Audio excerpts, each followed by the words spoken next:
ఉగాది శుభాకాంక్షలు అందరికి ఫ్రెండ్స్. అందరు ఎలా ఉన్నారు ఫ్రెండ్స్? బాగున్నారా? అందరు బాగుండాలి.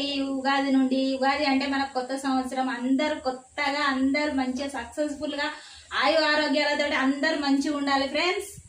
అందరికి బొబ్బట్లతోటి ఉగాది శుభాకాంక్షలు. ఉగాది శుభాకాంక్షలు. తినండి తినండి, మీకోసమే. ఇక మా పాప తింటదంట.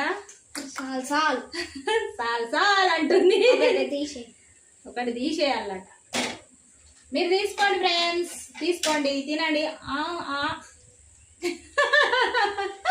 తిన్నారా? అందరు ఫుల్ ఎంజాయ్ చేయండి. ఇక నుండి అందరికి మంచి జరగాలి, అందరు మంచిగా ఉండాలి, అందులో నేను ఉండాలి. ఓకే ఫ్రెండ్స్, అందరికి అన్ని సక్సెస్ కావాలి, అందరూ హ్యాపీగా ఉండాలి. Okay friends, bye.